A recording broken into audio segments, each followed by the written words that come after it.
Now on Denver 7 News. A crash in Adams County leaves 3 people dead and another fighting for his life. We fall prey to that thinking that it will never happen to us. And unfortunately, that is 100% false. We take a closer look at why this holiday weekend is the most dangerous on Colorado roads. Plus, a demand for action after inmates in a Colorado jail say they have gone days without running water. It's not just because my son's in here, of course, but it's the other inmates as well. Contact Denver 7 tours the jail to get some answers. And the Denver Ethiopian community comes together to protest alleged war crimes in their native land. That's sort of our resistance. We're here to say we're still here and we're still alive. The message they hope to send from Colorado to the women targeted by violence.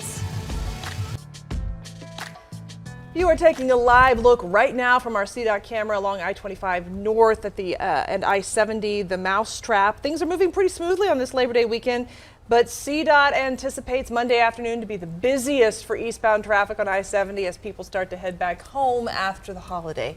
Thanks so much for joining us. I'm Jacqueline Allen. And I'm Brian Wang. This holiday weekend is the most dangerous on Colorado roads, even more dangerous than 4th of July and New Year's. Colorado State Patrol tells us drunk drivers are the reason. Denver 7's Patrick Perez explains why it is such an unsafe time to be out on the roads.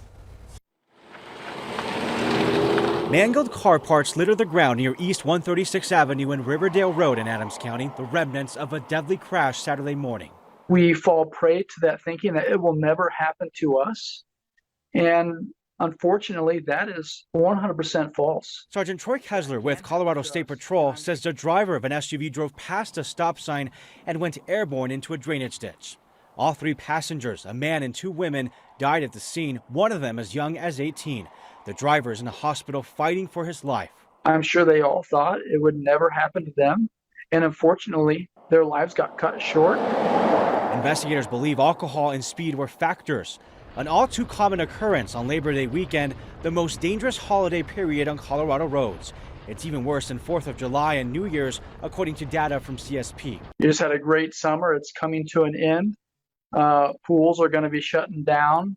You got kids in school, and this might be kind of one of the final times to take vacations, but whatever it is, people are taking the opportunity to kind of get together and enjoy themselves and party a little bit. Of the more than 4,600 drunk driving arrests state troopers made last year, more than 35% of those happened May through August. We don't want any, actually, but 35% is unacceptable. Sergeant Kessler says regardless of the time of year, no one should get behind the wheel of a car if they're under the influence, and no one should let them do so. Every driver is responsible to operate that vehicle. That is their sole job. And so not doing so impaired is really important. Ensure that everybody is making the best decision for the safety of not only themselves, but everybody else. If you spot someone you think is driving under the influence, you can dial *277 to report them to CSP. Be sure to give the dispatcher the exact location and what the car looks like. Your call could save someone's life. In the studio, Patrick Perez, Denver 7. Thank you, Patrick. And danger on the roads doesn't stop at drunk driving. Speeding is also a big concern. Take a look at this. The Wheat Ridge Police Department tweeted this picture saying they attempted to stop a driver who broke a speeding record this morning on eastbound I-70 going 133 miles an hour. This was near Wadsworth, and police say that is nearly 70 miles an hour over the speed limit. That person did get away, but FYI, they tell us there are extra patrols monitoring the roads during this Labor Day weekend. All right, the search continues for a suspect after they ran over a Walgreens employee with their truck and drove away. This occurred at their Lakewood location on West Colfax and Kipling Street. Lakewood police say the suspect was shoplifting inside the store before running out and getting into his pickup truck. Police believe he intentionally ran over the employee who was standing right outside the store. Here's an image of the suspect and his truck. Anyone with information should call Lakewood Police. At the Adams County Jail, this is day 3 without consistent running water after a water main break on Friday. The jail is scrambling to respond, but repairs won't occur for several more days. Denver 7's Rob Harris goes inside the jail and hears from family members now calling for a faster response. There's a constant stream of water running from the Adams County Detention Facility across the parking lot and onto the street. away from the inmates inside. I was horrified. I was totally disgusted. I literally threw up. And then, of course, I'm worried about my son's well-being. Margaret Endicott's son, Zachariah, is one of the inmates inside impacted. She's worried about his health and safety as this drags on. My son didn't have COVID till he got here. Now he has to deal with this? It's not right. The Adams County Sheriff's Office tells us roughly 300 of the more than 900 inmates inside are being impacted by the water main break. The water pressure in the impacted areas of the jail have been significantly reduced, so inmates have to stagger showering and use buckets of water to flush toilets. They're treating them unjustly. They're being really cruel. You don't even do that to animals.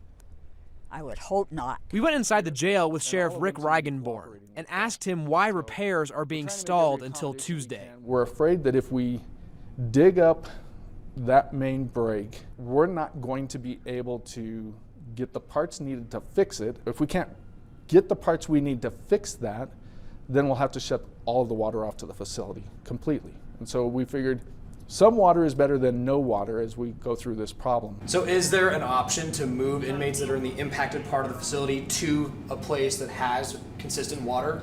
So currently, no, we're currently holding about 948 inmates, and so to move a number of inmates into those areas would overpopulate those areas. In the meantime, pallets of bottled water are being brought in for drinking, and the sheriff says he's optimistic the issues will be resolved Tuesday. But for Margaret Endicott, that's not soon enough. This is the worst. The worst.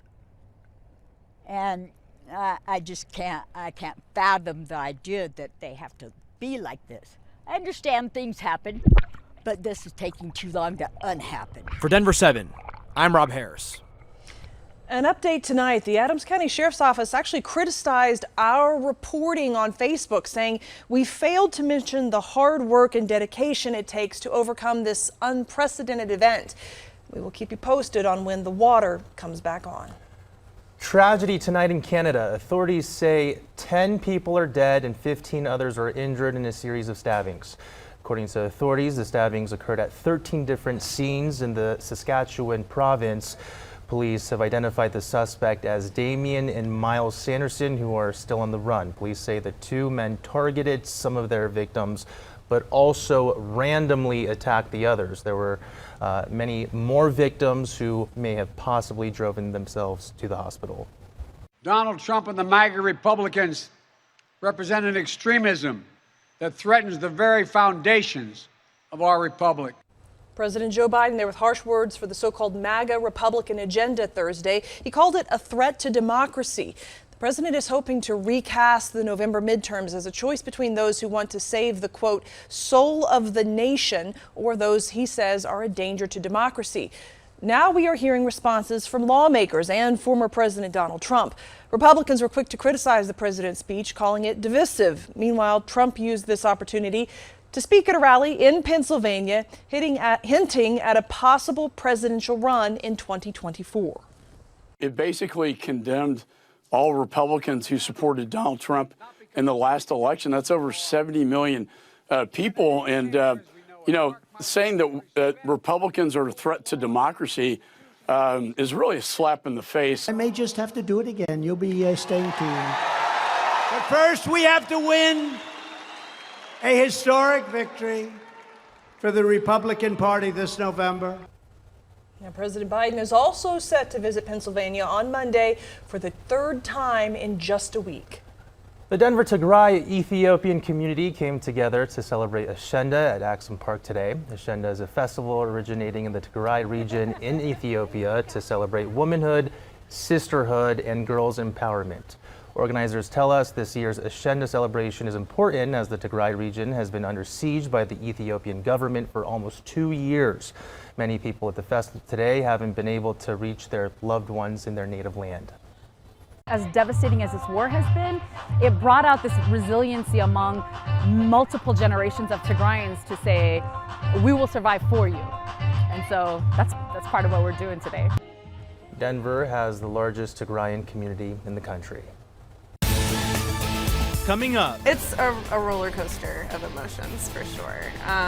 We are gonna miss the space so much. As rent prices rise across Denver, small businesses pushed out are reinventing themselves. How this Colorado couple, forced to close their doors, is finding a new purpose. Plus, art or artificial intelligence? A Colorado art show painting a national controversy. I know I didn't break any rules. Why this year's winner may force organizers to change those rules.